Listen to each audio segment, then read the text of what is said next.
ध्येय जी असतात ना ती नुसता प्लॅन करून साध्य होत नसतात. 20 किलोची गोणी घेऊन बसवलं एखाद्या बाईला मांडीवर, तासाभरात ती म्हणेल रग लागली. तेच तिचं 20 किलोचं आजारी बाळ तिच्या मांडीवर दिल्यावर ती हालेल का जागची? 8 तास त्याला ताप असेल तर. आज आपल्यासोबत गप्पा मारण्यासाठी डॉक्टर शर्वरी इनामदार मॅडम आहेत. डॉक्टर शर्वरी या खेळाडू आहेत. पॉवर लिफ्टिंगमध्ये जागतिक स्पर्धा त्यांनी जिंकलेल्या आहे भारतासाठीच्या. पण त्याच्यासोबतच त्या एक खूप चांगल्या डायटिशियन आहेत, डॉक्टर आहेत. त्याच्यासोबत 2 मुलांच्या आई आहेत. मॅडम 3S टॉकमध्ये आपलं खूप खूप स्वागत आहे. मनापासून धन्यवाद. स्टिरॉइड्स घेतल्याच्या नंतर बाईची बॉडी पुरुषासारखी दिसते हे कळतच नव्हतं, कारण की ठराविक लोकांनी ते जे फील्ड आहे बदनाम करून ठेवलंय की तुम्हाला जर स्थिर, शक्तिमान, सुघटित देह हवा असेल तर तुम्हाला व्यायाम करायला पाहिजे. मांस खाल्ल्यानंतर मांस वाढतं. अरे म्हणले ह्यांनी कुठं सांगितलंय की व्हेजिटेरियन खा म्हणून? किंवा लोक सांगतात की एग व्हाईट खा आणि बिनतेलाची पोळी खा. मग व्हेजिटेरियन लोकांना का डायबिटीज आणि ब्लड प्रेशर होतं? आणि मग असं का म्हणतात की व्हेज अन्न जे आहे ते सगळ्यात श्रेष्ठ? आणि आपण खातो ते पूर्णान्न जर आहे तर मग आपल्याला शक्ती का नाहीये तेवढी? मग 22 वर्ष मी जिम आणि एक्सरसाइज करतो पण माझं पोट नाही कमी होत आहे. कॉम्पिटिटिव्ह खेळासाठी कारण ना वेळ, पैसा, मेहनत, एनर्जी, टाइम, फोकस आणि ज्या लेवलचं डेडिकेशन तुम्हाला द्यावं लागतं त्या दरम्यान तुमचं कुटुंबाकडे स्त्री म्हणून जर दुर्लक्ष झालं तर ते अक्षम्य असतं. बाई एखादी पुढे जायला लागली की आपल्याकडची मेंटॅलिटी अजूनही अशी आहे, कशी करतीये, किती उडतीये बघू, आमच्याशिवाय हिचं कसं होतंय. नाही घेणार मी नवीन गाडी, नाही जाणार मी मोठ्या घरामध्ये बंगल्यामध्ये राहायला, मी चालू करते व्यायाम, नाही आलं त्या पत्रात दुसरं कोणीतरी चालेल, मी बघीन माझं कसं सर्व्हाइव्ह व्हायचं ते. मला पहिल्यांदा तुम्हाला विचारायचं आहे की जेव्हा एखादी व्यक्ती घडते, मग ती खेळाडू असेल, एक डॉक्टर असेल, व्यावसायिक असेल, जे काही असेल ती, त्यावेळेस त्याच्या आजूबाजूचं वातावरण हे खूप महत्त्वाचं असतं. तुमचे आजोबा हे स्वातंत्र्य सैनिक होते, तर तुम्हाला लहानपणी त्याच्या संदर्भातल्या कुठल्या कुठल्या आठवणी असं आठवतात आणि त्याचा तुमच्या एकंदर बालमनावर कसा कसा परिणाम होत गेला? खूपच छान प्रश्न तुम्ही विचारलात.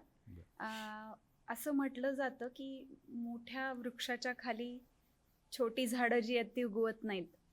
तर तसंच काहीसं होऊ शकतं ज्या वेळेला बरं. खूप मोठी मोठी व्यक्तिमत्व घरामध्ये घडून गेलेली असतात त्यावेळेला. पण माझ्या दोन्ही आजोबांची गोष्ट जी आहे म्हणजे आईचे बाबा आणि वडिलांचे वडील, ओके. आणि ते दोघं म्हणून म्हणजे व्यक्ती म्हणून सुद्धा त्या दोघांचं व्यक्तिमत्व इतकं वेगळं होतं. बरं. म्हणजे आईचे वडील महादेव विष्णू केळकर, बरं. नावाप्रमाणेच शीघ्रकोपी बरं. आणि कोकणस्थ शरीरयष्टी म्हणजे 6 फूट डबल हाडाचा देह. बरं. विनोबा भावेंच्या बरोबर भूदान यज्ञात सहभागी झाले होते ते. ग्रेट. आणि पठारावर नांदूर निंबादैत्यमध्ये त्यांनी अगदी म्हणतो ना आपण की काहीच नाही जिकडे ओसाड जमिनीतून सोनं पिकवलं, बरं. अशा पद्धतीने केलेली आदर्श शेती की बरं. ज्याच्यासाठी त्यांनी सगळं पणाला लावलं, घरदार सोडलं. पाथर्डी, अच्छा. अहमदनगर, आत्ताचा अहिल्यानगर, हो हो हो हो. तिथे निंबादैत्य नांदूर च्या पठारावर. तिथेच बरं. माझे 6 मामा, माझी आई आणि माझी एक मावशी, हे सगळी भावंड जी आहेत ती वाढली. बरं. आणि आणि माझी आजी प्रभा केळकर. बरं. तर मजा अशी आहे की त्यांचा स्वभाव जो होता ना ते खादी सुतकताई करायचं गावोगाव बरं. जाऊन, हो, हो. त्याच्यामुळे मग त्यांना गुरुजी म्हणायचे. अच्छा. आणि ते ज्या वेळेस सातारा कलेडोन भागामध्ये गेले होते सुतकताईसाठी, त्यावेळेला माझी जी आजी आहे ती त्यांच्या संपर्कात आली. माझे आजोबा आजीपेक्षा बरेच 16 वर्षांनी वगैरे मोठे बरं. होते आणि लग्न करणार नाही असं व्रत घेतलेला त्यांचं बरोबर ती आहे. मोडण्यामध्ये माझी अक्काजी जी आहे ती यशस्वी झाली. अरे वा. त्यांचा संसार जो आहे तो खूपच खडतर याच्यावर चालू झालेला होता. ऑब्व्हियसली बरं. आजी खूप मवाळ होती, कविता करणारी होती बरं. आणि सगळ्या ना आपल्या पोटच्या अपत्याप्रमाणे जीव लावणारी होती. ती बरं. अंगणवाडी शिक्षिका पण होती. अरे वा.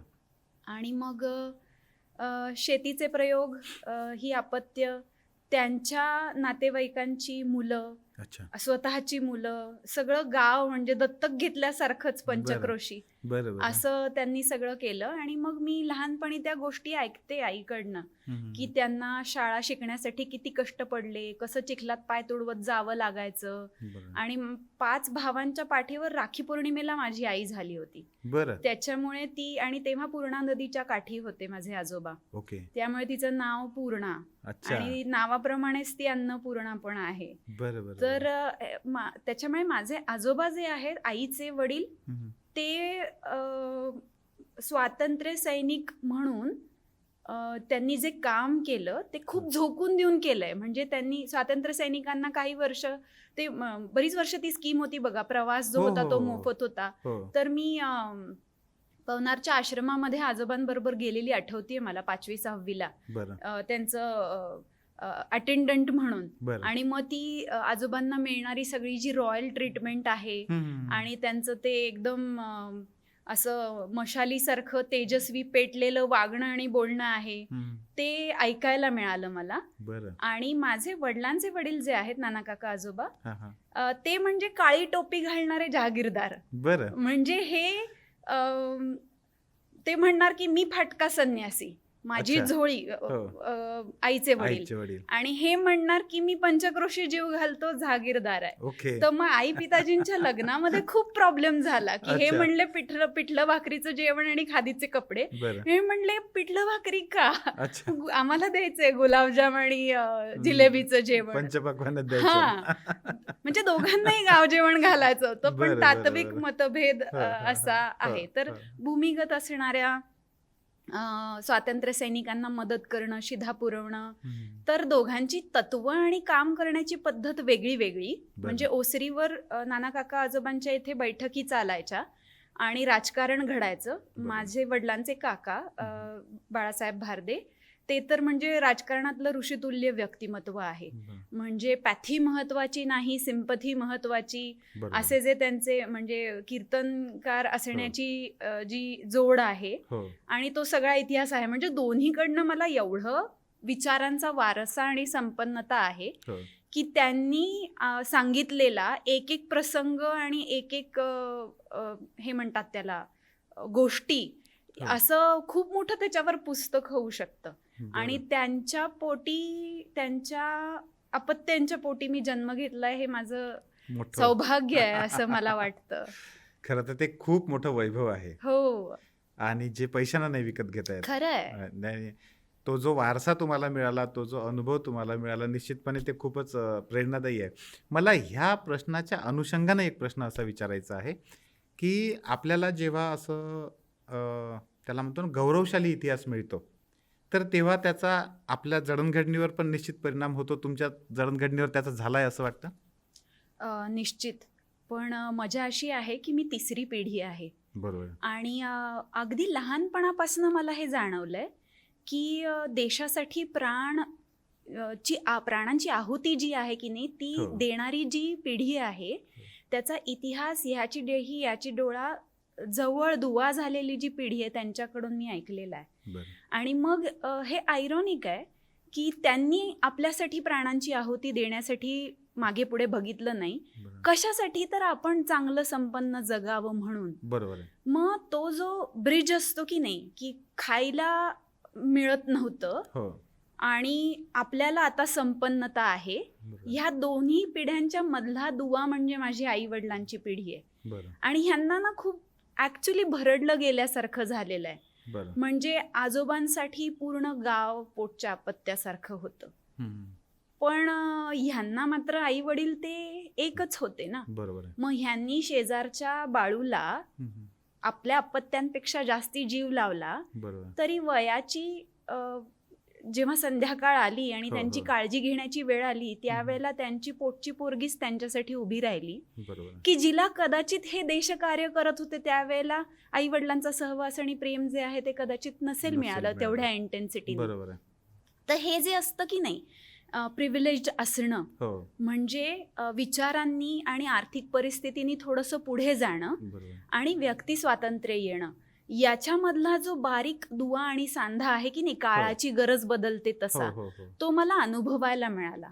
आणि म्हणून मी म्हणते की देशासाठी जीव ओवाळून टाकण्यापासून देशासाठी तोच जीव जो आहे तो जगवणं आणि नुसतं सर्व्हायवल या गोष्टी थ्रू नाही तर thriving as a human being होणं, हा जो प्रवास आहे की नाही हा उन्नतीचा प्रवास आहे. आणि कदाचित माझ्या दोन्ही आजोबांना त्यांच्या नातवंडांकडनं हेच अपेक्षित असेल ना, बाबांनो आम्ही ह्यालापेक्षा खूप सहन केल्या, त्याच्यामुळे कदाचित आमच्या अपत्यांकडे दुर्लक्ष झालं असेल, पण तुम्ही जगा आणि तुम्ही मजेत जगण्यासाठी आम्ही आमचं आयुष्य पणाला लावलेलं आहे. तर ते आत्ताच्या पिढीला करता येतं का? हो, नाही जमत आहे.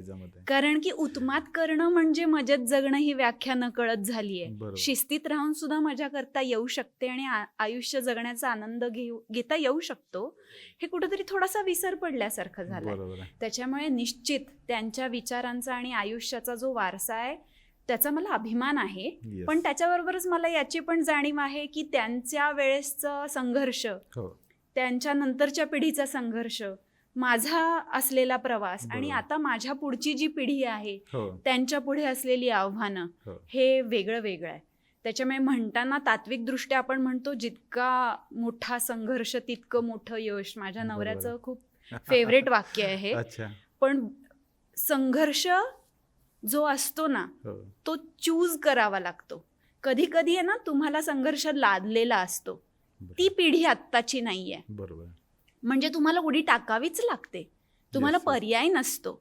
पण ज्या वेळेला पर्याय असतो तेव्हा if you don't choose your battle wisely तुम्ही असेच वाहवत जाता. मग पुरामध्ये वाहवत गेलेल्या माणसासारखी लिटरली अवस्था होते. आणि मग मला जे काही थोडीफार बुद्धी आणि विचार आणि ग्रूमिंग हे मिळालं दोन्हीकडून, त्याचा थोडंसं काहीतरी करण्यासाठी माझ्या आयुष्याच्या प्रती मी उपयोग करू शकले, याचा मला खरंच अभिमान आहे. बरं, तुमचं जेव्हा तुम्ही उत्तर सांगत होतात ना त्यावेळेस मला एक वाक्य आठवत होतं, व्यक्ती ते समष्टी.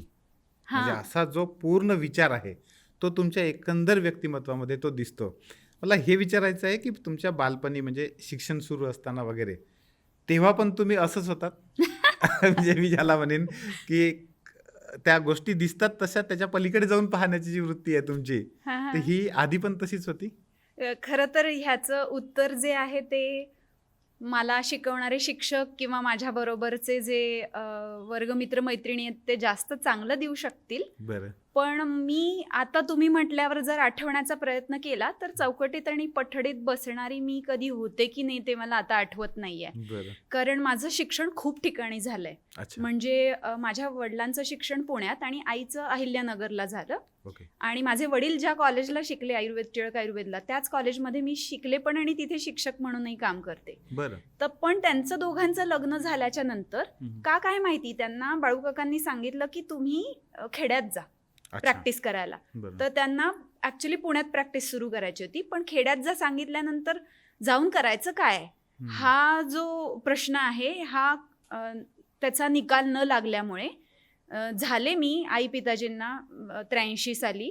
आणि त्याच्यानंतर मग तिथे काहीच सुविधा नव्हत्या. मग मी माझ्या लहानपणी मला 5 काका आहेत, त्याच्यापैकी एका काकांकडे राहत्याला, मग दुसऱ्या काकांकडे शेवगाव अहमदनगरला, त्याच्यानंतर मग चिखलीचं जे ग्रामपंचायत आहे जिथे आई पिताजींनी नवीन हॉस्पिटल चालू केलं खूप वर्षांपूर्वी, तिथल्या जिल्हा परिषदेच्या शाळेत. मग त्यानंतर तिथेच जवळ एक छोटी सोसायटी तयार झाली होती, जरा बऱ्यापैकी शाळा होती, तिथे 2 वर्ष. मग शेवटी 7वीचे 6 महिने असे गेले की मला शाळाच नव्हती. आणि मग ज्ञानप्रबोधिनी नवनगर विद्यालयामध्ये त्यावेळेला चिखलीपासून खूप लांब होतं ते, म्हणजे पायवाट सुद्धा वाहून गेलेली असायची पावसाळ्यात. अशा ठिकाणी मी शाळेत जायला लागले आणि मग खरी मला ती कळत्या वयात मिळालेली शाळा होती. तर शाळेत गेल्याच्या नंतर आमचं जे नेतृत्व प्रशिक्षण शिबिर होतं त्याच्यामध्ये मला आदर्श शिबिरार्थिनीचं बक्षीस मिळालं की जे अनएक्सपेक्टेड होतं. आणि तिथे माझे जे मास्तर आहेत देवेकर मास्तर, त्यांनी मला लिहून दिलं होतं की ते काय काय दिसलं ह्या विद्यार्थिनीमध्ये असं लिहिण्याची पद्धत होती त्यात. आणि I was always a new kid every school. मग त्याच्यामुळे मला असं फिट इन होणं कुठे आवडायचं नाही. पण सो कॉल्ड बाकीच्या ज्या शाळा होत्या त्या बॅकग्राऊंड खेडेगावाच्या होत्या आणि ही प्रिव्हिलेज लोकांची शाळा होती, त्याच्यामुळे इकडे ग्रुपिझम खूप असायचं. निगडीच प्रबोधिनी बरोबर. ओके. नवनगर विद्यालय निगडी. आणि मग ते त्या वयामध्ये ते ग्रुपिझम जे आहे ते मला झेपायचं नाही, पण मग एकाच वेळी मी सगळीकडची आणि कुठलीच नाही असं मला ते फील व्हायचं. आणि ह्या तुकडीतल्या मुलांशी बोलायचं नसतं, त्यांच्याशी असं वागायचं नसतं आणि मग हे करायचं नसतं वगैरे, ते मी काही त्यावेळेला लक्षात घेतलं नाही. आणि बर्चा रंगवणे, ढोल वाजवणे, ध्वज नाचवणे, त्याच्यानंतर वेगवेगळ्या पाड्यांवर जाऊन त्या शाळांमध्ये शिकवणे, आणि हे सगळं नंतर 9वीला, म्हणजे 9वीला हेडगलला आमच्या शाळेमध्ये प्रागरणी म्हणतात. ते सुद्धा मला एक्सपेक्टेड नव्हतं मी कधी होईन, पण शाळेत जाऊन वर्षच झालेलं होतं आणि पुढच्या वर्षी मी प्रागरणी झाले. मग ऑब्व्हियसली शाळेच्या बाकीच्या जबाबदाऱ्या असतात, कार्यक्रम असतात. तिथे आम्हाला शिबिरामध्ये जे शिकवलं जायचं की उपासना असायची, सुरुवातीला डिबेट असायचे. आणि मला अजूनही आठवतंय, मुद्देसूद भांडण, मला भांडण करता येत नाही असा माझा समज होता. आणि पोरांशी बोलताना मला जाणवलं की मला इमोशनल बेसवर कदाचित भांडण करता येत नसेल, पण मुद्देसूद मला खूप भांडता येतं. देव आहे की नाही असा विषय दिला होता त्यांनी, आणि पूर्ण वर्ग एका बाजूला आणि मी एकटी एका बाजूला, आणि देव नाही या बाजूनी मी उभी राहिले होते. म्हणजे आत्ताच तर तू उपासना केलीस आणि देव नाही काय सांगतेस? म्हटलं ती माझ्यासाठी होती. म्हणजे हे जे मुद्दे आहेत की पुढे आयुर्वेदामध्ये मी तद्विद्य संभाषा जे शिकले ते म्हणलं आपण लहानपणापासून करत आलोय. तर तो जो शेरा आहे की नाही, विजिगीषु वृत्ती, म्हणजे जग जिंकण्याची इच्छा बाळगणारी मुलगी आहेस तू. आणि त्यावेळेला झेपलं नव्हतं मला ते, आणि नंतर लक्षात आलं की कदाचित आहे त्याच्यात शांत बसणं, समाधानी राहणं, ठेविले अनंते तैसेची राहावे, ह्याचा विरक्तीच्या दृष्टिकोनातून घेऊन जे लोक नाही का स्वतःची ग्रोथ जी आहे ती सॅबोटाज करतात. म्हणजे त्यांना तुम्ही काहीतरी करू शकता हे वाटणं आणि करणं, ही गोष्ट जी आहे ना, ही कधीच विकत घेता येत नाही, ती आतून असावी लागते. आणि ती मग कदाचित असं म्हणता येईल की माझ्याकडनं बंडखोरी कदाचित ती पण आहे त्याच्यात समाधानी न राहता अजून, म्हणजे उलट म्हणेन मी, आहे त्यात समाधान आहे, पण तरी पण काहीतरी बेटर करण्याची इच्छा आहे. तर म्हणजे मला ह्या आजोबांच्याकडचा तो ज्याला म्हणतो ना आपण वेदांत तत्वज्ञानाचा जो आधार आहे, कारण MA संस्कृत केलं मी त्यावेळेस, माझा विषयच होता भारतीय संस्कृतीचा इतिहास हा. तर त्यावेळेस आपलं जे वाङ्मय आहे ते मी अभ्यासलं, म्हणजे मला ती संधी मिळाली. तर त्याच्यानुसार मग माझं ग्रूमिंग ऑलरेडी झालेलं आहे असं मला वाटतं. कारण फर्स्ट इयरला रॅगिंग मध्ये सुद्धा तुझ्याकडे अध्यात्माचा वारसा आहे तर सांग मग अध्यात्म म्हणजे काय. म्हटलं असलं रॅगिंग घेताना कोणी प्रश्न विचारतात का, पण तो मला विचारला गेलेला. आणि मग मी भाग्यवान समजते की ज्या वेळेला ज्या वयामध्ये घाबरतात मुली स्पेसिफिक की आपण हॉस्टेलला राहतोय आणि आता कसं, पण त्यावेळेस मला फारशी, म्हणजे एकाच वेळेला खूप बुजरी घाबरणारी पण तरी पण कशाचीच भीती नसणारी अशी कॉन्ट्राडिक्टरी मी होते. त्याचं कारणच ही पार्श्वभूमी असेल असं मला वाटतं. म्हणजे खरं तर तुम्ही पुढे चालून तुमच्या आयुष्यामध्ये पूर्ण भारताचं प्रतिनिधित्व केलं. म्हणजे एका क्षणाला तुमच्या आयुष्यामध्ये एका बाजूला इंग्लंड आणि एका बाजूला तसाच दुसरा कुठला तरी देश, आणि मध्ये विजेता म्हणून तुम्ही होतात आणि आपलं राष्ट्रध्वज राष्ट्रगान आपलं त्या ठिकाणी झालं. हे असं जागतिक स्तरावर विजयी होण्याचं म्हणजे हे जे स्पिरिट आहे, हे स्पिरिट कदाचित या शालेय हे जे तुम्हाला वेगवेगळं वातावरण तसं मिळालं याच्यामुळे आलं असेल असं वाटतं तुम्हाला? नक्की, म्हणजे विषयच नाहीये काही. म्हणजे मी खेळू शकते, हेच मला कॉम्पिटिटिव्ह खेळू शकते, याच्यावरच माझा स्वतःचा कधी विश्वास जो आहे तो नव्हता खेळेपर्यंत. आणि कॉम्पिटिटिव्ह खेळण्याची सुरुवात केल्यानंतर मला जाणवलं की ही आहे ना, हे सगळे इंटरनॅशनली चमकणारे खेळाडू जे आहेत ना, ही गोष्ट अनुभवतात, त्यांच्यासाठी ही गोष्ट घडते, ते घडवून आणतात. किती मेडल्स मिळतात आपल्याला जागतिक पातळीवर, पण आपण जर खेळायला सुरुवात केली आणि खरंच असं होऊ शकतं का की आपल्याला इंटरनॅशनलला गोल्ड मेडल मिळालं आणि आपल्यासाठी राष्ट्रगीत वाजलं, तर ते जे बघणं आहे की नाही, म्हणजे माझे हात गार पडतात की अशक्य वाटत होती मला ती गोष्ट एक बरोबर. पॉइंट इन टाईममध्ये.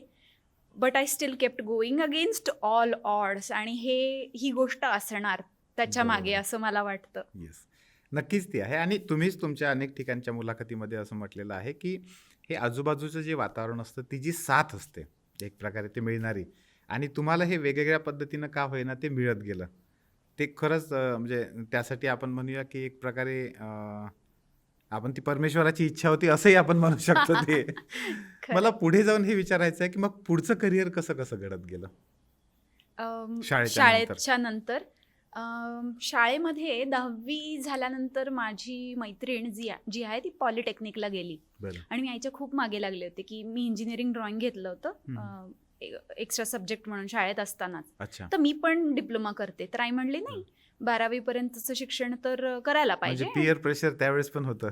पिअर प्रेशर नाही म्हणता येणार हा, हा. की मी स्टेबल कुठल्या शाळेमध्ये मी कधी नव्हते. बरं. आणि मला असं वाटतं की पिअर प्रेशर माझ्यावर काम करत नाही. हा ओके. माझ्या पिअर्ससाठी प्रॉब्लेमॅटिक विषय आहे.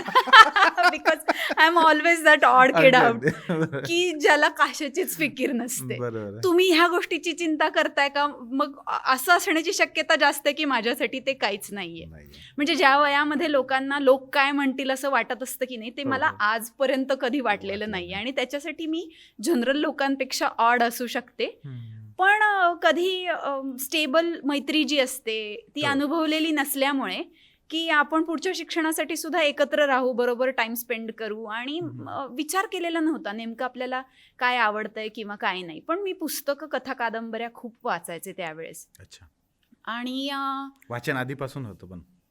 असं म्हणता येईल, कारण की इंस्टाग्राम, फेसबुक आणि यूट्यूब त्यावेळेस नव्हतं ना. सुदैवाने. हा, सुदैवाने असं नाही म्हणता येणार. तुम्ही विचार करा ना, एक पिढी अशी होती, हो. बुक वाचायला शिकली म्हणजे मुलगी वाया गेली. हा, असं आठवतंय बरं. तुम्हाला? हो, हो, होतं. नऊवारी साडी काष्टाची गोल Yes, yes. झाली, हा, वाया अगदी, गेली. अगदी अगदी आता पंजाबी घालायला लागली, ओढणी घेत नाही, वाया गेली. अगदी, अरे अगदी. शॉर्ट घालून फिरते हो. आणि ही सगळी ट्रान्झॅक्शन्स खरंय, मी खरंय, पाहिलेली खरंय, आहेत. तर हो. ना, माणसाचं मन ही जी गोष्ट आहे की नाही, हो. त्याला आवश्यक असणाऱ्या ज्या गोष्टी असतात ना, हम्म. त्याचं माध्यम कदाचित वेगळं असू शकतं. म्हणजे बरोबर. यूट्यूब आणि सोशल मीडिया बघणारे लोक सगळेच आहेत असं समजू आपण आता, डेटा बरोबर. मुबलक झाल्यापासून. हो, हो. पण त्यात सुद्धा तुम्ही काय बघता ना, हे तुमचं आतलं ठरवत असतं. बरोबर. तसं पुस्तकं वाचणं म्हणजे वाया गेलेलं असणं हो. हे त्यावेळेस होतं, कारण मी अभ्यासाची कुठे वाचत होते हो. बरोबर. शाळेच्या लायब्ररीतून आणून मृत्यूनंतर काय वगैरे अगदी, अगदी, अगदी, अगदी. असल्या पुस्तकांमध्ये इंटरेस्ट जास्ती असायचा माझा. मग स्वामी बरोबर. असेल, राऊ असेल, ते वाचायला सुरुवात केल्याच्या नंतर मी हेही मला ऐकायला मिळालं, कथा कादंबऱ्यांमध्ये रमणं म्हणजे काय प्रॅक्टिकॅलिटी नाहीये. सेल्फ हेल्प बुक जी आहेत, बरोबर. थिंक अँड ग्रो रिच सारखी, 7 हॅबिट्स ऑफ हायली इफेक्टिव्ह वाचलं. पीपल, ते वाचायला पाहिजे वगैरे. बरोबर. जेव्हा तुम्ही काय घ्यायचंय ह्यात हुशार असता की नाही, त्यावेळेला तुम्हाला बरोबर त्या गोष्टीकडे तुम्ही आकृष्ट होता आणि घेत जाता. ती गोष्ट तुम्हाला कोणी कंपल्सरी करू शकत नाही. बरोबर. पण मी वाचनाची आवड होती म्हणजे ती काही माझी खूप चांगली आवड होती असं म्हणणार नाही. कारण की at that point in time ते वाचणं म्हणजे वेळ वाया घालवणं आहे असं पण असू शकलं असतं. आणि मी बोलणी पण खाल्लेली आहेत त्याच्यावरून, की जसं आत्ताची मुलं खातात, काय बघत बसलेला असतोस रे म्हणून. बरोबर. हा. त्याकडे आपण येऊच, त्या नक्की, मुद्द्याकडे. नक्की. हो. पण मग 11वी-12वीला सायन्सला ॲडमिशन घेतली मी SP कॉलेजला. हम्म.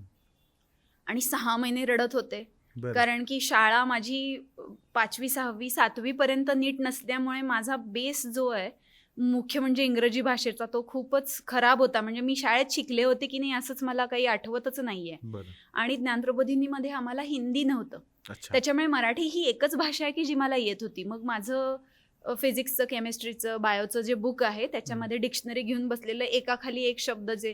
आणि बरं. आता आयरनी अशी आहे की मी जेव्हा मराठी शाळा कॉलेजेसच्या मुलांना शिकवायला जाते तेव्हा सेल वॉलला काय म्हणतात रे, सेल मेम्ब्रेनला काय म्हणतात रे, हे उलट. विचारायला लागली आहे. तर ना, सायन्सची लँग्वेज जी आहे ती इंग्लिश व्हायला मला वेळ लागला नाही. बरोबर. But I always miss that being a Marathi language groomed kid. आणि मग रोज कॉइन बॉक्सवरून आईला फोन करायचा आणि रडायचं, कारण आई वडिलांचा सहवास कमी मिळाला मला. अच्छा. आधी वेगळ्या ठिकाणी राहायला होते, 2-4 वर्ष आई बाबांबरोबर राहिले, बरोबर. पिताजींबरोबर.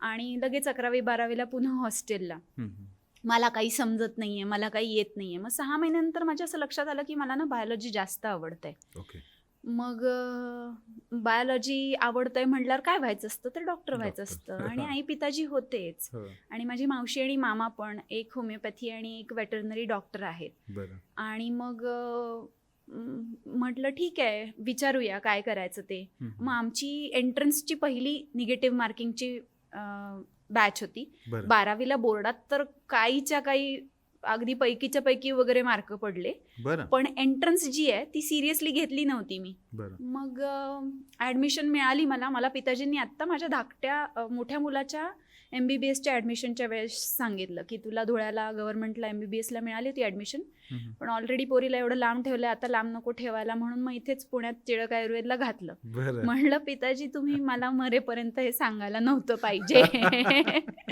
नाही म्हणे, तू खूप हळवी आहेस, मुलाला लांब ॲडमिशन मिळाली तर तू घालणार नाहीस, तू वेगळा विचार करशील, मग मी केलं तसं तू करण्याची आवश्यकता नाही आहे, तुझा मुलगा कुठेही हॉस्टेलला राहू शकतो, तर तू तो निर्णय घ्यावास बरं. म्हणून मी तुला सांगितलं. म्हणलं नॉट फेअर, म्हणजे तुम्ही दुखऱ्या नसीवर माझ्या हातात ठेवलेला आहे अच्छा. पाय. मग टिळक आयुर्वेदला आल्यावर मजा अशी झाली की संस्कृत होतं माझं 12वी पर्यंत, आणि बरं. आयुर्वेद संस्कृतमधून आहे. बरोबर. वासरात लंगडी गाय शहाणी.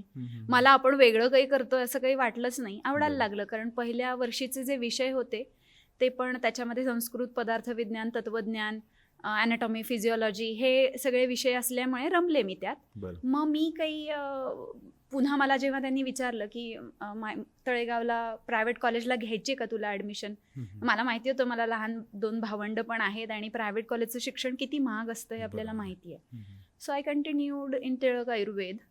आणि मग मी जे गोष्ट सांगितली की माझी प्रभा आजी, अक्का आजी, ती इनामदारांची मुलगी, अच्छा. आणि त्यांचा सख्खा भाऊ म्हणजे माझे सासरे विनोद रघुनाथ इनामदार, जे मिलिटरीमध्ये होते. बरं. आणि माझ्या आईच्या सख्ख्या मामाचा मुलगा वैभव इनामदार, ते नुकतेच सोलापूरमधून आयुर्वेद डॉक्टर झालेले होते आणि पुण्यात प्रॅक्टिस करायला आले होते. माझी त्यांचा काही परिचय नव्हता. आई एक दिवशी घेऊन गेली मला त्यांच्याकडे की ही पण आयुर्वेद शिकतेय, हिला काहीतरी गाईड कर. तर आयुर्वेदात पद्धत असते वैद्यांकडे शिकायला जायची. बरोबर. मग त्यांनी मला प्रपोज केलं. मी सेकंड इयरच्या फर्स्ट टर्मला होते त्यावेळेस. बरं. सेकंड इयरला असताना. हो. ओके. आमच्यामध्ये एज गॅप आहे, 10 हो. वर्षांनी मोठे बरं. आहेत ते, 8-10 वर्षांनी माझ्यापेक्षा. बरं. पण म्हणजे मग तो एक वेगळाच चॅप्टर आहे. तर ती जी अक्का आजी आहे माझी, हो. तिच्या घरात मी परत गेले असं म्हणता येईल. ओके. खूप गदारोळ झाला त्यावेळेस, पण माझे गुरुजी आजोबा जे आहेत महादेव केळकर, ते अस्तित्वात होते तेव्हा. अच्छा. आणि त्यांना ज्या वेळेस कळलं त्यावेळेस ते म्हणाले, प्रभा खूप खुश झाली असती, बरं. काय कसं वाटतंय तुला? तर मी काहीच बोलले नाही, कारण की माझ्या आईसाठी मी ब्राईट स्टुडंट होते आणि एवढ्या लवकर लग्नाचा निर्णय घेणं म्हणजे स्वतःच्या पार धोंडा पाडून घेण्यासारखं असं तिला वाटत होतं. बरं. तिच्या अजिबात ते म्हणजे तिला आवडलेलंच नव्हतं. बरं. आणि वडील तर मला म्हणाले की सॉरी पिताजी, ज्याचा हात मोडेल त्याच्या गळ्यात पडेल. That's how I started. अच्छा. It was a help for me. बरं. आणि खूप अवघड होता तो काळ. आणि आम्ही दोघंही शिकत होतो, ते MD करत होते. आणि मग मी काहीच बोलले नाही. म्हणल्यावर आजोबा मला म्हणाले, अगं लाजतेस काय, प्रभाच्या घरात परत जातीयेस तू. बरं. आणि ती जर्नी जी आहे ती किती हार्ड असणार आहे हे कदाचित आईला दिसलेलं होतं. त्याच्यामुळे तिला सुधरत नव्हतं की ह्या पोरांच्या शिक्षणासाठी आम्ही किती सोचलंय आणि हे काय निर्णय घेतेय ही, असं तिला झालेलं होतं. आता मला कळतं ते, आता मी मोठी झाली आहे म्हणून. बरं. पण असं म्हणजे तुम्ही म्हटलात 10वी नंतर काय, तर 19 वर्ष, 15 पासून 19 पर्यंतचा हा प्रवास. नाही, मी हा प्रश्न का विचारला तुम्हाला, हा खूप महत्वाचा प्रश्न आहे. आता अशा अनेक मुली आणि मुलं पण, अर्थात असे अनेक मुलं आहेत किंवा मुली आहेत की त्यांना ह्या टप्प्यावर कळत नाही की आपण काय डिसिजन घेतला पाहिजे. म्हणजे काही लोकांना असं वाटतं की ही एक रिस्क आहे मोठी, काही लोकांना असं वाटतं की नाही, ही कॅल्क्युलेटेड रिस्क आहे, आपण ती घेतली पाहिजे. कारण अशा अनेक मुलांची मी बोलतो. मी सांगते, त्या वयामध्ये रिस्क आणि कॅल्क्युलेटेड रिस्क हे दोन्ही कळण्याची अक्कल नसते. म्हणजे मेंदूच तेवढा डेव्हलप नसतो. नाही, बाळ असता हो तुम्ही. अगदी. प्रॉब्लेम असा आहे की कदाचित माझ्या मुलांना असं वाटू शकतं की आईच्या काळामध्ये लवकर लग्न होत होती, पण मी खूप जुन्या काळातली नाहीच आहे. माझा धाकटा भाऊ आणि माझा मुलगा यांच्यात 7च वर्षाचं अंतर आहे. बरोबर पण ते माझ्या आजीच्या काळात होत होतं ना, की मायलेकी बरोबर डिलिव्हरी व्हायच्या. बरोबर मी त्या काळातली नाहीये, मिलेनियल आहे मी. बरोबर त्याच्यामुळे हा प्रवास किती अवघड आहे हे खरं. माझ्या पिढीतल्या लोकांना कळतं. त्याच्यामुळे मला माझ्या नंतर मैत्रिणींनी त्यांना मुलं झाली त्यावेळेस म्हणजे अनुभव घेण्यासाठी किंवा काय कसं केलंस मॅनेज करण्यास आणि कसं केलंस बाई ह्या सगळ्यासाठी फोन केलेले आहेत. I have been there like support system for so long, कारण की मी ऑलरेडी त्या फेजेसमधनं गेली होते. बरोबर आणि आयुर्वेदाची प्रॅक्टिस सुद्धा मी साईड बाय साईड चालूच केलेली होती. बरोबर त्यामुळे हां रिस्क असते आणि कॅल्क्युलेटेड रिस्क असते वगैरे नाही. तुम्ही ह्या बेसवर तो निर्णय घेतलाच नाही पाहिजे. प्रॉब्लेम असा आहे की बुद्धी असली ना तरी भावनिक काय म्हणतात त्याला विश्व जे आहे हो ते डॉमिनेटिंग असणारी पर्सनॅलिटी माझी आहे. ओके आणि त्याच्यामुळेच मी नेहमी म्हणते की ध्येय जी असतात ना ती नुसता प्लॅन करून साध्य होत नसतात. बरोबर जेव्हा त्या ध्येयाशी तुमचं भावना जोडली जाते त्याच वेळेस त्याला काहीतरी अर्थ येतो. मी उदाहरण नेहमी देते की 20 किलोची गोणी घेऊन बसवलं एखाद्या बाईला मांडीवर, तासाभरात ती म्हणेल रग लागली. तेच तिचं 20 किलोचं आजारी बाळ तिच्या मांडीवर दिल्यावर ती हालेल का जागची? 8 तास त्याला ताप असेल तर. बरोबर म्हणजेच काय की तुमच्या भावना ज्या असतात ना त्यांनी ड्रिव्हन असणारा जो माणूस असतो ना ते ॲसेटमध्ये कन्वर्ट करता येणं बरोबर ही गोष्ट कदाचित सगळ्यांसाठी शक्य नाहीये. कारण भावनेच्या भरात वाहून जाऊन आयुष्याचं वाटोळं केलेले लोकच माझ्या आईवडिलांनी आणि मी जास्ती बघितलेले आहेत. बरोबर आणि मग मी सर्व्हाइव्ह झाले हा योगायोग असेल.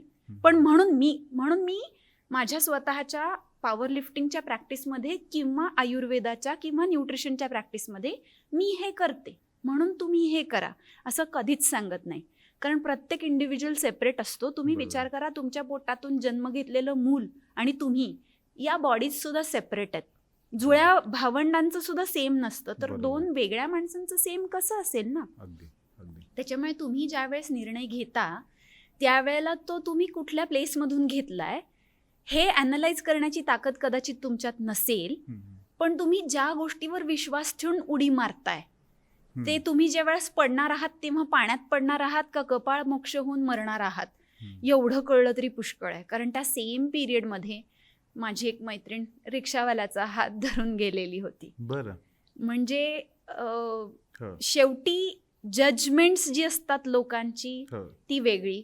मग बरोबर. तो आपला आर्चीचा हो मूवी असू देत हो, किंवा हो, हो. मग राजा हिंदुस्तानी असू देत. बरोबर तुम्ही माणूस म्हणून ज्या वेळेस घडलेला असता त्यावेळेस तुम्ही अर्ली एजमध्ये घेतलेल्या निर्णयाचं पुढे जाऊन काय होणार आहे हे बरेच वेळेला तुमच्या हातात राहत नाही, काळाच्या हातात जातं. बरोबर पण तुमच्या हातात राहणं तुम्हाला अपेक्षित असेल तर ना मग कदाचित मी केलेलं आहे मी निस्तरणार ही जबाबदारी काही काळ तुम्हाला पुढे घेऊन जाते.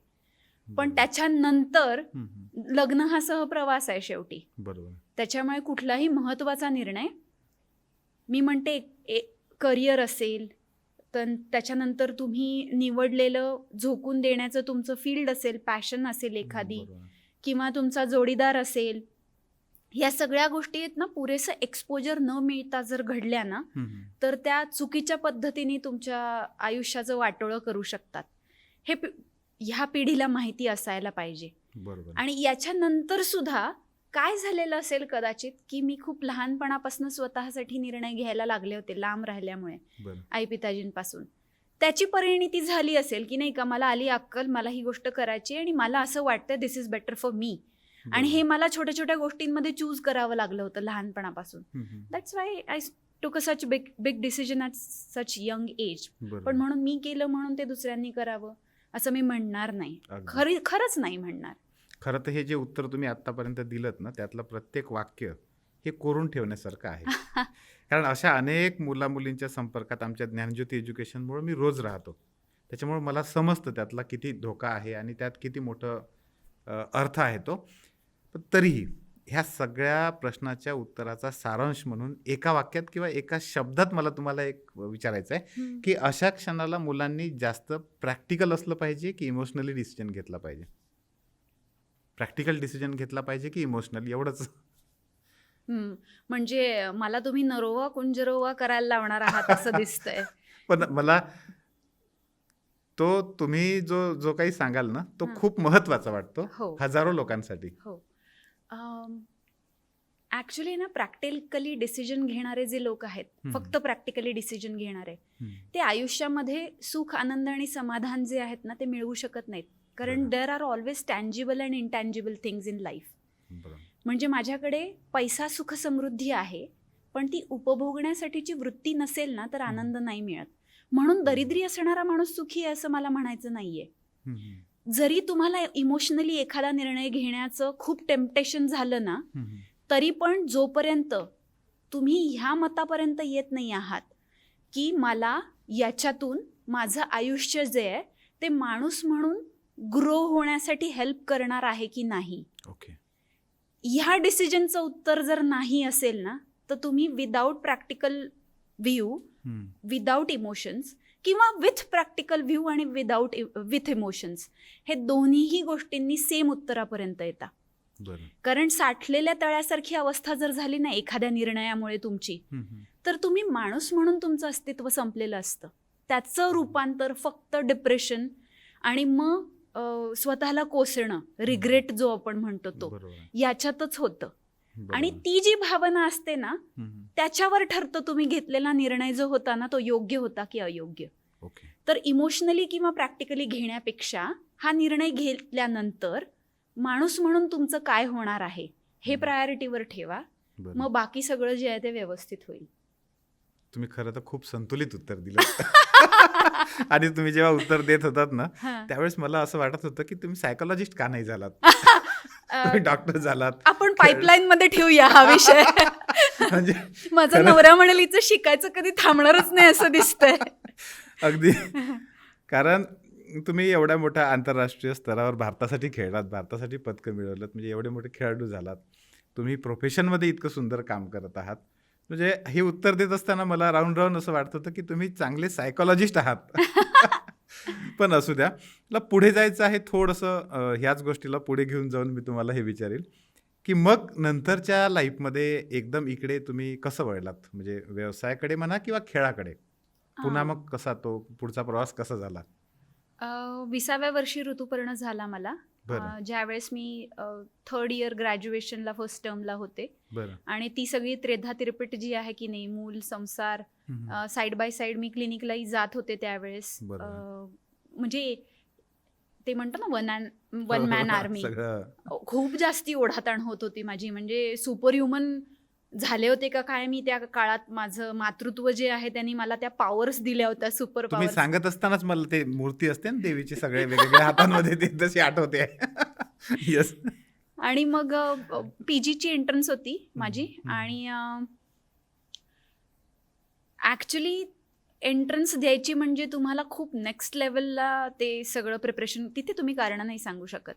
आणि MDच्या फर्स्ट इयरला असताना मला मेघवर्ण झालाय. माझी प्रिलिम होती त्यावेळेस, तो 3 महिन्याचा होता. पूर्ण महाराष्ट्रामध्ये फर्स्ट इयर MDला फक्त 17 मुलं मुली पास झाले होते आणि त्या 17मध्ये मी होते. म्हणजेच काय की जे काही मी करत होते त्याच्यामध्ये मला कोणी नावं ठेवलेलं आवडणार नव्हतं की बघा वेळच्या वेळी गोष्टी ज्या करायच्यात त्या केल्या नाहीत, की हे असं होतं.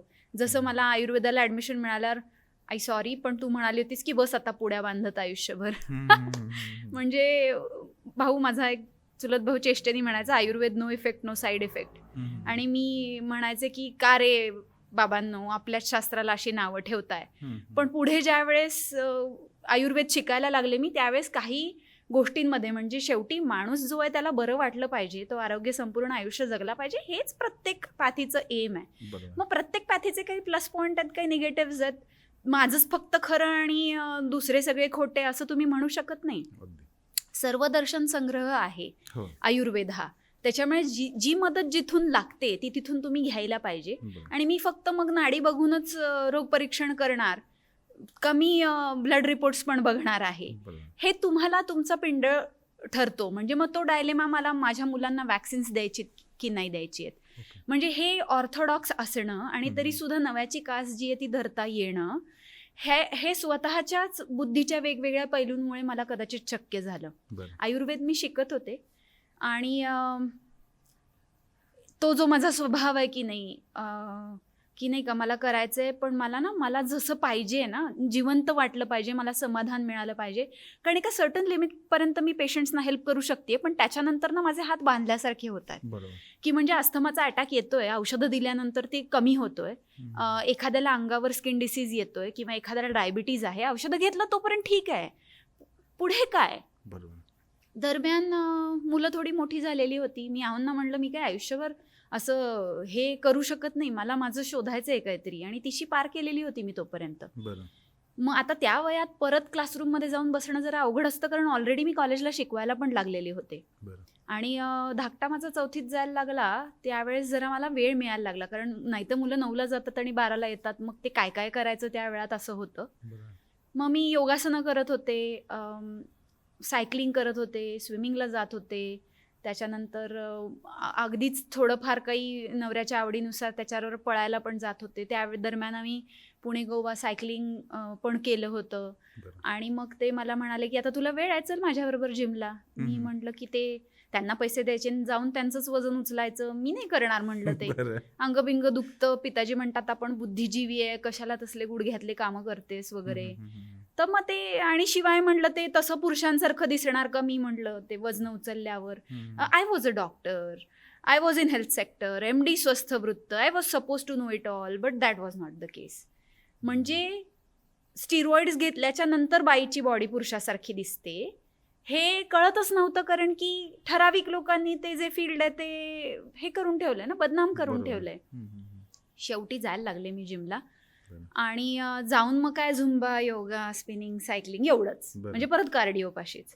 एका आउटडोअर ॲक्सिडेंटमध्ये माझा एल्बो डिस्लोकेट झाला आणि रिहॅबसाठी मला सांगितलं गेलं की डंबेल धरून उभं राहा, कारण माझा हात जो आहे तो सरळ होत नव्हता, वाकडाच होता ठराविक अँगलमध्ये. 1.5 वर्ष रडून गोंधळ घातला होता मी की परत तो कधी नॉर्मल होणार आहे की नाही. पण मग त्याच्यासाठी मला वेट सेक्शनमध्ये जिमच्या जे आहे ते जावं लागलं. ऑब्व्हियसली तिथे गेल्यावर मला खूप धडधड व्हायची, असं विचित्र वाटायचं, कारण की जनरली बायका कमी असतात वेट ट्रेनिंगच्या सेक्शनमध्ये. आणि मग तिथे मी पाहिलं काही मुलांना की पुलअप्स करतायत, माकडासारखे लटकतायत, पुशअप्स करतायत, डिप्स मारतायत.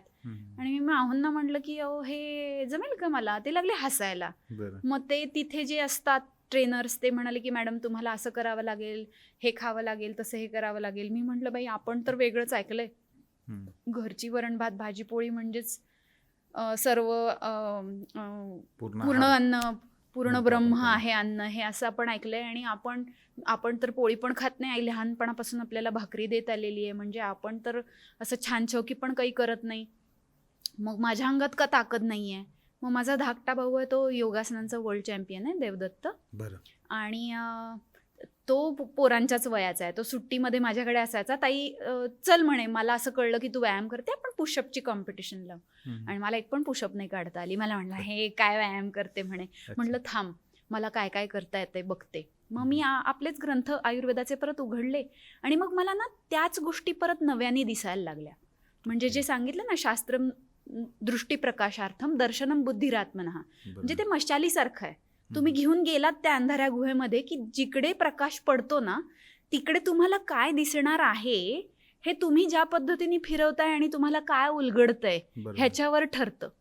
तसं बलम व्यायाम शक्त्या परीक्षेत, कुक्कुटो बल्याणाम मांसम बलवर्धनियानाम, हे आयुर्वेदाचे व्यायामो स्थैर्यकराणाम, हे आयुर्वेदाचे श्लोक आहेत की जे सांगतात की तुम्हाला जर स्थिर शक्तिमान सुघटित देह हवा असेल तर तुम्हाला व्यायाम करायला पाहिजे.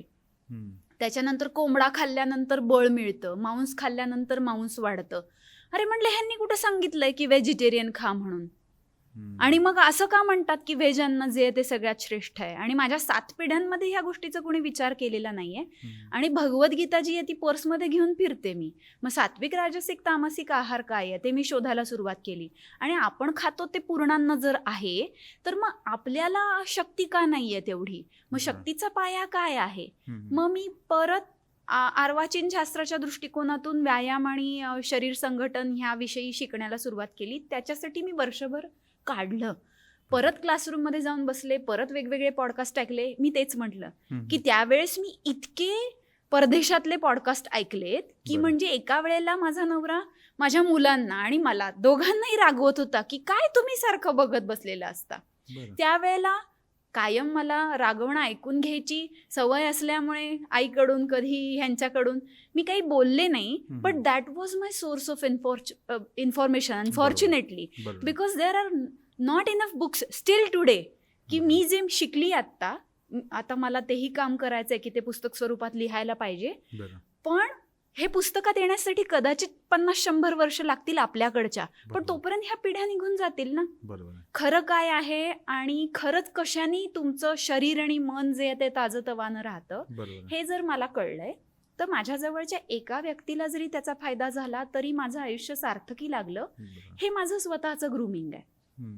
मग मला कळायला लागल्यानंतर मी लोकांना आयुर्वेदिक औषधं देण्याच्या ऐवजी लाईफस्टाईल प्रिस्क्रिप्शन द्यायला लागले आधी. अच्छा. की तुम्ही उठल्यापासून म्हणजे केस टेकिंगमध्ये जे मी त्यांना ऑलरेडी विचारायचे की तुम्ही झोपता कितीला, उठता कितीला, उठल्यावर पोट साफ होतं की नाही, मग ॲसिडिटी अपचन वगैरे काही होतं का, तुमच्या फॅमिलीमध्ये मेटाबॉलिक डिसऑर्डर्स BP डायबिटीस सारखे आहेत की नाहीत, हम्म. किंवा cancer, kidney failure, stroke, paralysis, हल्ली हायपोथायरॉइड आणि नॉन अल्कोहोलिक फॅटी लिव्हर याचं पण प्रमाण खूप वाढलंय. बरोबर आहे. मग ती केस हिस्ट्री घेतल्यानंतर, त्यांची दिनचर्या घेतल्यानंतर, त्यांचे मानसिक स्ट्रेसर्स घेतल्यानंतर, त्यांचं कामाचं स्वरूप घेतल्याच्या नंतर औषधं देणं त्यांना हे माझं प्रायमरी काम होतं. बरोबर. ते मी लाईफस्टाईल प्रिस्क्रिप्शन दिल्याच्या नंतर ते प्रमाण जे आहे ते कमी व्हायला लागलं. अच्छा. तर मग मी आणि डॉक्टर वैभव इनामदार शेजारीत बसतो. ते मला हम्म. म्हणतात की मी तुझ्याकडे पेशंट पाठवला की तो माझ्याकडे फार वेळपर्यंत परतच येत नाही आणि आला तरी खूप कमी गोष्टींसाठी परत येतो. तर तू एखाद दिवशी बहुतेक कुलूप लावणार माझ्या क्लिनिकला. बरं. तो इनसाइड जोक आहे आमचा. हा, हा, हा, हा.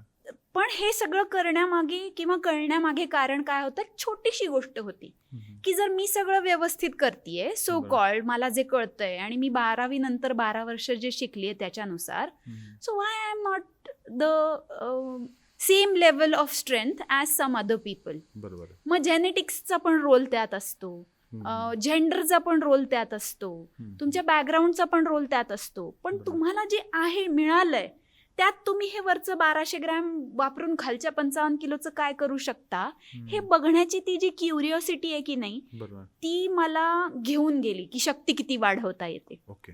कारण शक्ती हा माझा फॉर्टे कधीच नव्हता. बरं. ते जे वीक आणि ब्लीक चाइल्ड असतं की नाही, की ज्याला काहीच झेपत नाही, म्हणजे कायम ते ओव्हरकम करण्यासाठी अजिबात कंप्लेन न करणं याची सवय मला लहानपणापासून लागली होती. की भरलेला तांब्या जो आहे पाण्याचा तो पडेल हम्म. म्हणून चिडवलं जायचं मेषपात्र. बरं. आणि मग 11 किलोमीटर सायकलवर जाणारी मीच होते ना ॲटलासच्या. तेव्हा काही गिअरच्या सायकल नव्हत्या. बरं. पण कितीही हातपाय दुखले तरी रडायचं नाही. त्यावेळेस मला न्यूट्रिशन, मला आणि माझ्या आईला माहिती नव्हतं, पण हम्म. आज माहिती आहे ना.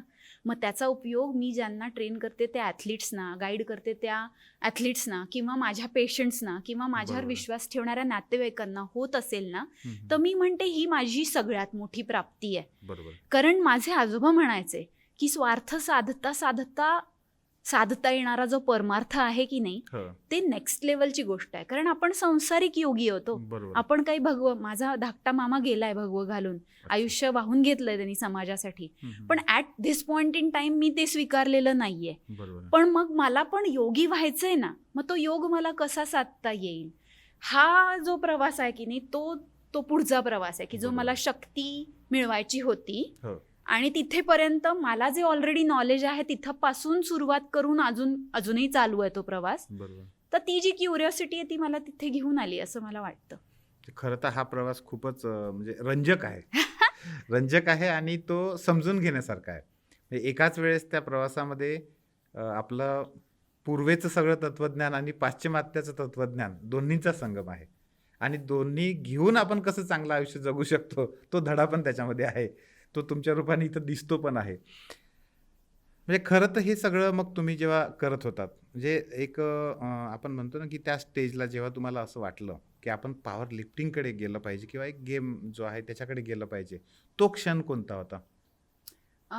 ॲक्च्युली तुम्ही आत्ता जे म्हणालात ना हो. की पौर्वात्य आणि पाश्चिमात्य, तर विचार करून बघा तुम्ही, कुठलीही नवीन गोष्ट आली की आपले लोक खूप उड्या मारून मारून हे आमच्याकडे आधीच सांगून ठेवले, पुष्पक विमान. बरोबर आहे. पण मी आज जर मला स्वतःला विमान बनवायचं असेल किंवा उडवायचं असेल तर मला आत्ताच्या ट्रेनिंग अकॅडमीजमध्ये जावं लागतं ना. अगदी आत्ताचं सगळं बघावं लागतं स्पेस शटलमध्ये जरी जायचं असलं तरी. बरोबर आहे.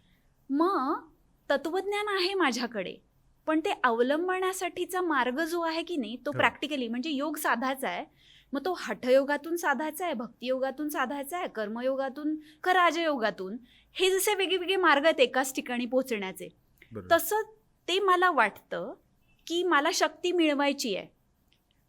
हे जर गोल आहे आणि शक्ती ही फक्त शारीरिक नसते, कारण देह जो आहे तो पंचभौतिक आहे आणि पंचकोशात्मक आहे.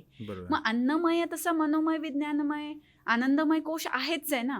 मग अन्नाने जर ह्या शरीराचं पोषण होतंय तर त्याच्यातूनच सशक्त शरीरामध्ये सशक्त मन राहणार आहे. म्हणून तर लोक म्हणतात ना की तुम्हाला डिप्रेस फील होत असेल तर मोकळ्या हवेत जा आणि अंग हलवा. किंवा तुम्ही हे पण ऐकलं असेल की एन्झायटीचा अटॅक येतो तेव्हा दीर्घ श्वसन करा, कारण हार्ट रेट खूप वाढलेला असतो. किती सोपी गोष्ट आहे बघा. आपला हार्ट रेट कधी वाढतो? फाईट ऑर फ्लाईट, म्हणजे काय, वाघ मागे लागलाय, जीव वाचवायची वेळ आली आहे, म्हणजे आता पळायचं एनर्जी पाहिजे म्हणजे वाढणार. मग आता विचार करा, ज्या वेळेला तुम्हाला ऑफिसला जायला लेट झालेलं असतं किंवा बॉस रागवणार असतो त्यावेळेला तुमचा हार्ट रेट वाढतो, सेम जसं वाघ मागे लागल्यावर वाढतो तसा.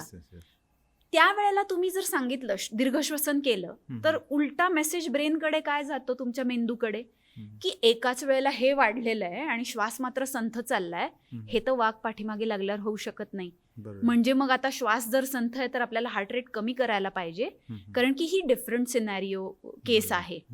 मग तुम्ही शांत होता, म्हणजे जे गम्य आहे त्याच्यापासून जे अगम्य आहे तिथेपर्यंतचा प्रवास जो आहे तो होतो. तसं प्रॅक्टिकली तुम्हाला शक्ती वाढवायची असते त्यावेळेला नुसतंच कर्माभ्यास जो आहे तो करायला पाहिजे, हे वेग आहे. मग 22 वर्ष मी जिम आणि एक्सरसाइज करतो पण माझं पोट नाही कमी होत आहे, मी अल्ट्रा मॅरेथॉन पळतो पण माझा बीपी डायबिटीज नाही आहे गेलेला. ही जी आयरोनिक उदाहरणं आहेत की नाही, किंवा लोक सांगतात की एग व्हाईट खा आणि बिनतेलाची पोळी खा, मग व्हेजिटेरियन लोकांना का डायबिटीज आणि ब्लड प्रेशर होतं. हे जे प्रश्न आहेत की नाही, की जे मी खूप वर्ष स्वतःला विचारत होते, ही कॉन्ट्राडिक्शन कशामुळे आहे. याच्यामुळे तिकडून मिळणारं जे आहे की नाही ते इकडे अप्लाय करणं, बेस तयार आहे तुमचा, पण प्रॅक्टिकली चालायचे जे मार्ग आहेत त्याचं काय करायचं, ते जे साधन आहे की नाही ते वापरण्याचं मी ठरवलं.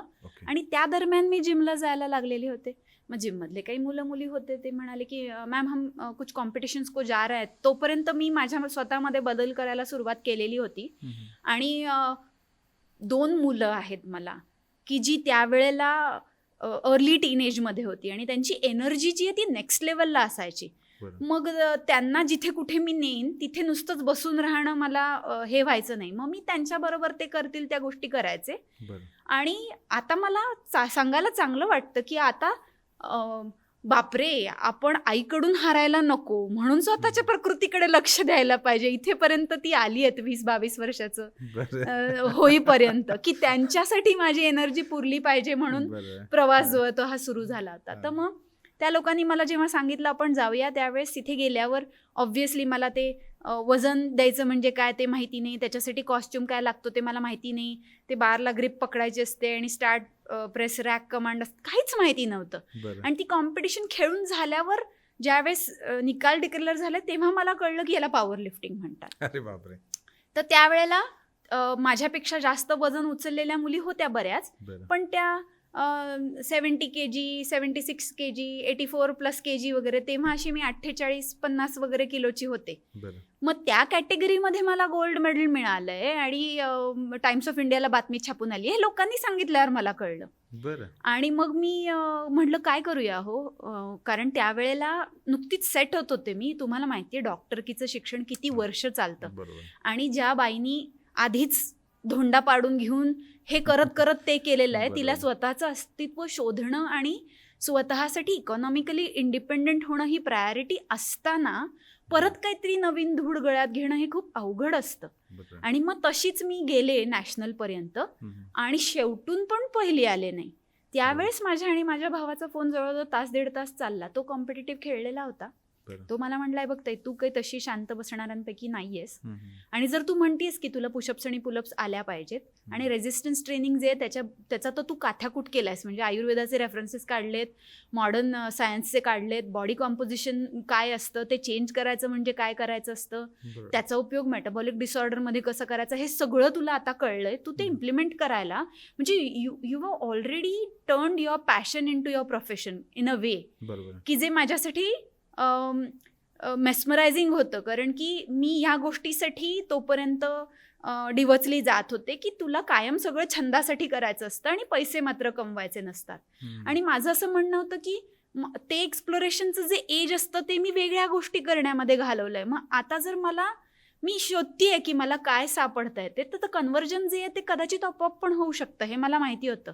पण तुम्ही विचार करा, जर मी भरतनाट्यम शिकतेय आणि म्हणून भरतनाट्यम शिकवणं हे मी पत्करलं आणि ते डान्स क्लासेस घेणं हे माझं अर्निंग सोर्स असलं पाहिजे हे मी ठरवलं, तर ते मला जगू देणारी गोष्ट नव्हती. हम्म. तो खरंच छंद होता आणि तो तुम्ही प्रोफेशनमध्ये कन्वर्ट करा असं जर मला कोणी म्हणलं असतं तर ते मी जुमानलंच नसतं, कारण तो माझा पिंड नाहीये. बरोबर. पण फॉर्च्युनेटली ह्या सगळ्या गोष्टी जुळून आल्याच्या नंतर हम्म. कॉम्पिटिटिव्ह खेळासाठी, कारण ना वेळ, पैसा, मेहनत, सगळंच एनर्जी, पाहिजे. टाइम, फोकस आणि ज्या लेवलचं डेडिकेशन तुम्हाला द्यावं लागतं त्या दरम्यान तुमचं कुटुंबाकडे स्त्री म्हणून जर दुर्लक्ष झालं तर ते अक्षम्य असतं. हम्म. कारण माझं पहिलं मेडल मिळाल्यानंतर मी ते पण ऐकलेलं आहे की पोरांचे मेडल्स मिळवायचे हे दिवस आहेत आणि ही करून काय करणार आहे वगैरे. बरं. म्हणजे जसं काही ह्यांच्या पैशावर अवलंबून राहून मी खेळत होते असंही काही बरं. नाहीये. हम्म. म्हणजे मी हे हार्श वाक्य जी आहेत ना त्याला हार्शली उत्तर द्यायला सुद्धा समर्थ रामदास स्वामींचे मनाचे श्लोक मी आयुष्यभर म्हणत आले, पण ते प्रॅक्टिकली इम्प्लिमेंट करावे लागतील जेव्हा मी स्वतः चांगलं काहीतरी करण्याचं ट्राय करतेय. बरं. त्यावेळेस हे मला माहिती नव्हतं. So power lifting has taught me a lot of things. हम्म. त्याच्यापैकी रामायण मला वेगळ्या पद्धतीने त्यांनी बघायला शिकवलं, हाही भाग वेगळा. बरं. पण अगदी 2019-20 पर्यंत सुद्धा मला पक्क माहिती नव्हतं की मला हे एवढं सगळं ओतून देऊन करायचं की नाही. I was still thinking about whether to do it like go all in or should I held myself back. आणि त्याच्यानंतर पहिल्या इंटरनॅशनलला जाण्याची वेळ आली आणि लॉकडाऊन लागला. कधी गेलात म्हणजे 20 मध्ये समजा? 2021 डिसेंबर, 21 ला. ओके. हा, की हा. ज्या वेळेस दुसरं पण संपून गेलेली होती लाट. बरोबर. हम्म, हम्म. आणि तो पिरियड असा होता की मला व्यायाम करायला जिम नव्हती, घरात पोरांना पाठीवर उचलून तरी किती स्क्वॉट करणार ना, पुलअप बार बरोबर. होता, एक्सटर्नल रेझिस्टन्स नाही पुरवू शकत ते. Yes, yes. आणि मग त्यावेळेस मला दिसायचं की सो कॉल्ड माझे फ्युचरमधले कॉम्पिटिटर्स आहेत ते त्यांच्या घरात जिममध्ये प्रॅक्टिस करतात आणि मी मात्र हतबल होऊन बसली आहे इथे. हम्म. आणि मग एक काळ असा होता की मला स्वतःला खेळायला क्लब पण नव्हता, कारण ते जे असतं ना, बाई एखादी पुढे जायला लागली की आपल्याकडची मेंटॅलिटी अजूनही अशी आहे, कशी करतीये, किती उडतीये बघू, आमच्याशिवाय हिचं कसं होतंय. हम्म.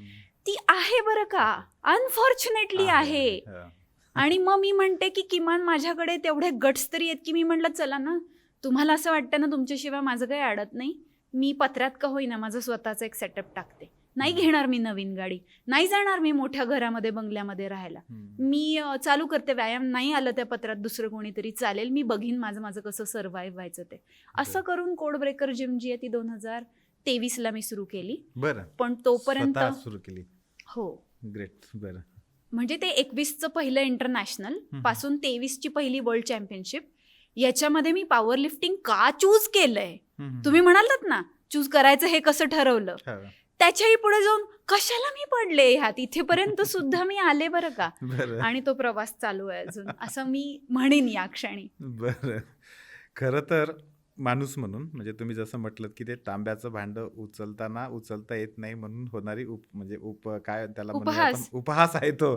तिथून तर म्हणजे आपल्या देशाचं नाव जागतिक स्तरावर पोहोचवणारी किंवा पहिला नंबर आपल्या देशासाठी जिंकून आणणारी स्त्री किंवा माणूस म्हणून इथपर्यंतचा हा जो तुमचा माणूस म्हणूनचा प्रवास होता, हा पॉडकास्ट असा आहे की ज्या पॉडकास्टला मागे पुढे असं करून पाहावं लागणार आहे लोकांना.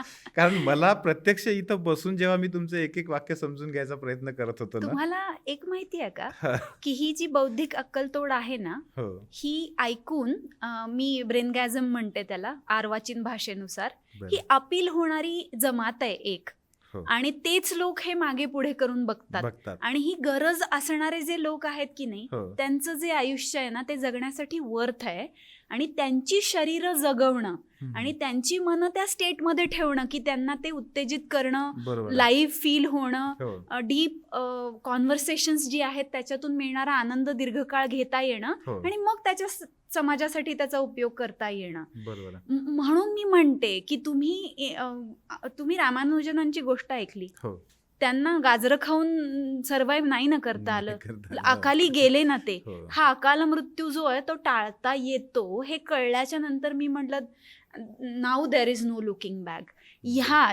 जे तुम्ही म्हणता ना मागे पुढे करून बघणार आहेत, हो. त्या लोकांसाठी माझा जन्म आहे असं मला वाटतं. आणि आपल्या 3 Years टॉक मधला जो पहिला यस आहे ना, तो सेल्फ कनेक्टचा आहे. खरं तर आता आपण पुढच्या यस कडे जाऊ, पण तो पुढच्या भागात जाणार आहे आपण. हो. पण हा पहिला यस जो आहे सेल्फ कनेक्ट, हा अशा लोकांना कनेक्ट होण्यासाठी ही स्टोरी माणूस म्हणून तुम्ही ज्या पद्धतीने सांगितलीत ना, ती खरंच म्हणजे मला शब्द नाही आहेत माझ्याकडे ती व्यक्त करायला. पहिल्या भागामध्ये आपण फक्त इथं थांबतोय. आवर्जून मला तुम्हाला सांगायचं आहे, फक्त पहिल्या भागात आपण थांबतोय आणि दुसऱ्या भागामध्ये मग इथून पुढची स्टोरी आपल्याला समजून घ्यायची आहे. नक्की. हजारो प्रश्न आहेत. हो हो. म्हणजे खरोखर हजारो प्रश्न आहेत. कारण हा जो प्रवास तुम्ही केलात, हा मी असं म्हणेन की लाखात पण नाही, कोटी लोकांमध्ये एखाद्याला साधतो. म्हणजे अशा अनेक गोष्टींचा संगम करून तो पुढचा प्रवास आहे. तो नक्की आम्हाला समजून घ्यायचा आहे. मग तुम्ही हा जो सेकंड आमचा यस आहे, इक्विलिब्रियम, ज्याला आपण समतोल म्हणतो, तो तुमच्या आयुष्यात एवढा एक इंटरनॅशनल दर्जाचा खेळाडू, व्यावसायिक, तुम्ही आता जसं जिम सुरू केला, डॉक्टर म्हणून तुमचा व्यवसाय असेल तो, आणि गृहिणी म्हणून तुम्ही आहातच, ते काही वेगळं करता येणार नाही आहे. तर याच्यातला प्रचंड हा समतोल तुम्ही कसा साधला, आणि हे सगळं मला पुढच्या भागात समजून घ्यायला आवडेल. मित्रांनो, पहिल्या भागामध्ये आपण इथं थांबतो आहे, परंतु आपण लगेच दुसरा भागसुद्धा घेतो आहे. तुम्ही हा पूर्ण भाग निश्चितपणे बघितला पाहिजे. जर का कदाचित तुम्हाला असं वाटत असेल की आपल्या आयुष्यामध्ये हे जे काही प्रश्न पडतात, त्या प्रश्नांची उत्तरं याच्यामध्ये मिळतात, तर हा भाग आणि हा पॉडकास्ट तुमच्या सगळ्या लोकांपर्यंत शेअर करा.